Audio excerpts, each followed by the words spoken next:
O Flamengo tradicionalmente dá prioridade ao Campeonato Brasileiro.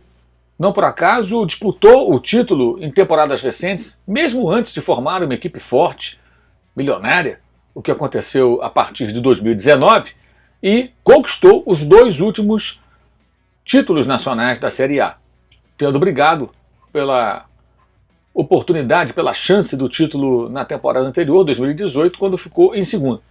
Ou seja, tem sido uma rotina do Flamengo, independentemente de quem seja o treinador, priorizar o Brasileirão. Mas isso não aconteceu nesse domingo no jogo entre Ceará e Flamengo, empate em 1-1 no Castelão, em Fortaleza. Antes eu quero lembrar você, quero alertá-lo que esse vídeo tem o patrocínio e o apoio do OneFootball, aplicativo que você pode baixar acessando o link que está aqui embaixo na descrição do vídeo. No OneFootball você encontra, por exemplo, estatísticas em tempo real das principais competições do mundo, inclusive das que o Renato Portaluppi mais gosta, Libertadores, Copa do Brasil, e daquelas que ele não curte tanto, como o Campeonato Brasileiro. Tá? Você vai ver os números de Ceará e Flamengo daqui a pouco passando aqui do meu lado. Mas você também assiste no OneFootball o Campeonato Alemão, a Bundesliga, com a narração do Dudu Monsanto, com os comentários de Gerd Wenzel, com imagem, ao vivo, vídeo de graça, narrado em português. Ou seja, é só baixar o OneFootball, caso você não tenha ainda o aplicativo, e curtir os jogos da Bundesliga inteiramente de graça, além de todo o conteúdo que é oferecido pelo OneFootball, parceiro aqui do youtube.com/Mauro César. O Flamengo, nos dois jogos contra o Ceará, na temporada passada, foi derrotado. Perdeu no Maracanã por 2-0 e perdeu antes em Fortaleza pelo mesmo placar. Nesses dois jogos, os técnicos eram diferentes. No Ceará, o técnico era Domenech. No Rio de Janeiro, o técnico era Ceni. Antes, em 2018, ainda com o trabalho do Barbieri, Maurício Barbieri, hoje no Red Bull Bragantino, perdeu também para o Ceará por 1-0. Ou seja, o Ceará tem sido um problema para o Flamengo. Lá atrás, o Ceará até já eliminou o Flamengo em Copa do Brasil. Ou seja, existe aí já uma certa tradição do Vozão de atrapalhar o atual bicampeão do Brasil. Pois então, o Flamengo foi para esse jogo já com desfalques obrigatórios. Rodrigo Caio, para variar, machucado. Isla e Arrascaeta preservados, especialmente o Uruguai. A versão oficial foi de fadiga muscular. Fadiga muscular significa o quê? O jogador está desgastado.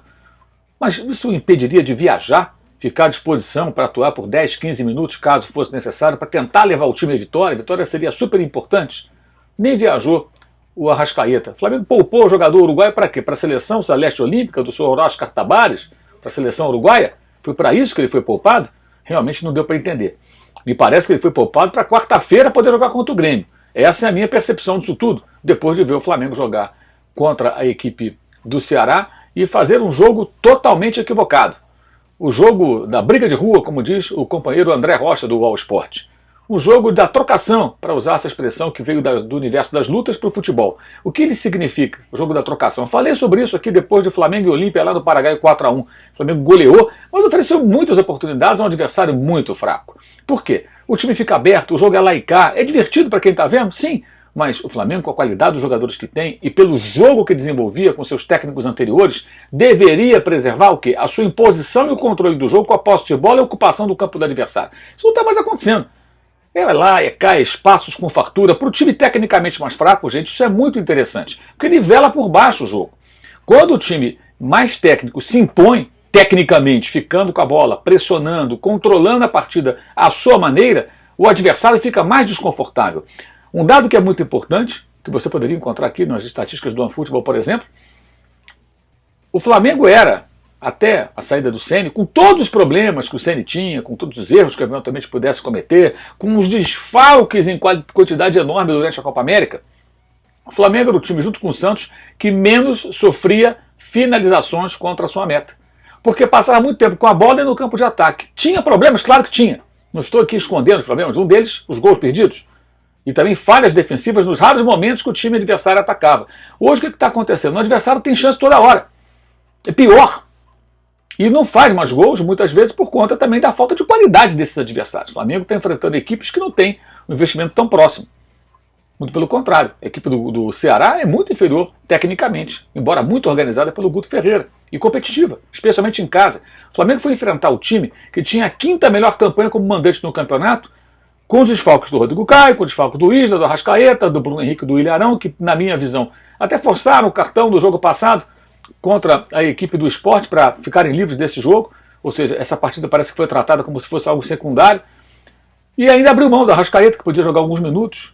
Enfim, no final, o Flamengo tinha 2 titulares em campo. Aliás, escrevi sobre isso no meu blog, no All Sport. Você pode verificar aí, né, o destaque para a maneira como o Renato tratou o jogo. Né? Eu destaco aí a forma como o Renato tratou o jogo, na minha opinião, claro, isso é um artigo de opinião. Né? E você vê aí como o Flamengo terminou o jogo. O Flamengo terminou o jogo com um time completamente desfigurado. Terminou o jogo com 2 titulares, né?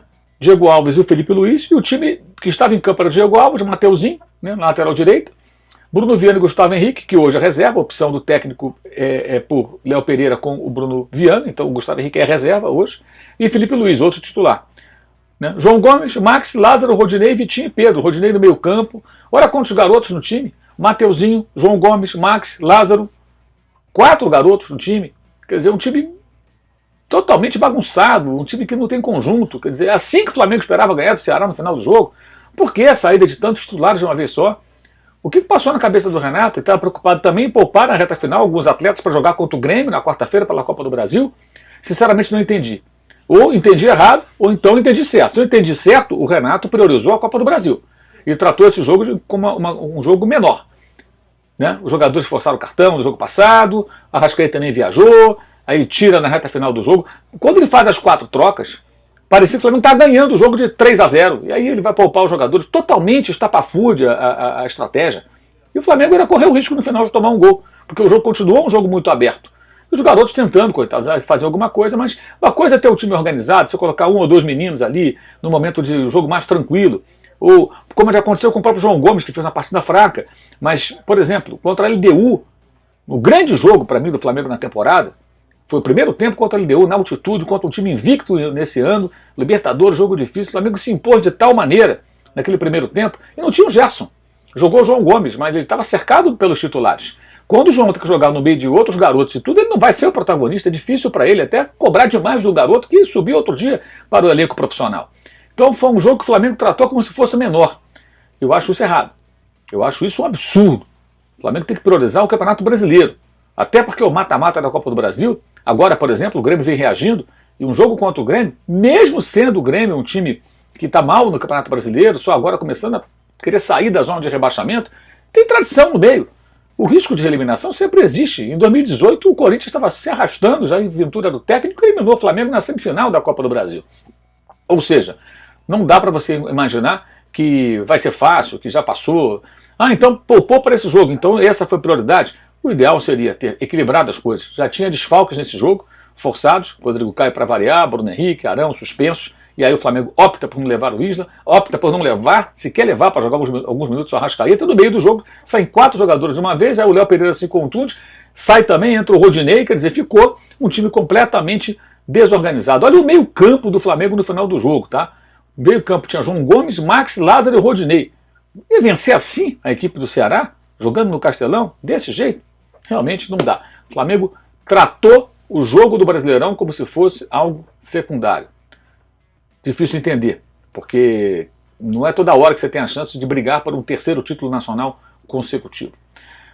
Lembrando a você o seguinte, o curso online de jornalismo esportivo segue, você pode acessar o link aqui na descrição do vídeo, tá? Ali você pode acessar um pouco da nossa experiência na profissão, compartilhamos ali um pouco dessa experiência acumulada em quase 4 décadas aí de jornalismo, de estrada, e também as canecas do canal, na Caneca 360, usando o cupom MAURO, você consegue descontos, não só nas canecas do youtube.com/Mauro César, como também nas canecas de todos os outros temas, e são diversos, outros esportes, outros clubes, ídolos do futebol, enfim, também de outras modalidades esportivas. E tem as canecas também da Live Soft Open, que nessa quinta-feira, acontecerá aqui no canal às 7 da noite, comigo, com o Arnaldo Contirone. Tá? Lembrando o seguinte, quarta-feira tem live às 8 horas da noite, antes de Grêmio e Flamengo pela Copa do Brasil. Tá? E depois do jogo também tem live. Então quarta-feira, como foi na quarta passada, no jogo do Olímpia, vamos repetir a dose que funcionou bem, a galera gostou. Rodada dupla. No pré-jogo, com a participação dos membros do canal. Se você é membro do canal, fique atento à comunidade do canal, onde vou colocar ali a chamada para que a galera mande lá os seus e-mails e possam os interessados participar em vídeo da live de quarta-feira, antes de Grêmio e Flamengo pela Copa do Brasil. Segunda e sexta estarei no Posse de Bola, 9 da manhã no All Sport, e na terça-feira eu conto com vocês também no SBT, 15 para as 4 da tarde, na Liga dos Campeões ao vivo. Luiz Alano vai narrar, estarei nos comentários, Nadine Bastos vai falar de arbitragem, João Ventura estará lá na Holanda nas reportagens, PSV e Benfica de Jorge Jesus, ao vivo. Tá? É a chance do Jesus, com o seu time, o Benfica, chegar à fase de grupos da Libertadores, o que ele não conseguiu na temporada passada, quando foi eliminado nessa etapa pelo PAOK da Grécia, então treinado pelo Abel Ferreira, hoje técnico do Palmeiras. Exatamente, foi o que aconteceu na temporada que passou. E, claro, segunda-feira, já vai ficando tradicional, 8h30 da noite na TV Cultura, você me encontra junto com Vladir Lemos e Arnaldo Ribeiro no Revista do Esporte, debates também ao vivo para todo o Brasil. Ok? Valeu e saudações.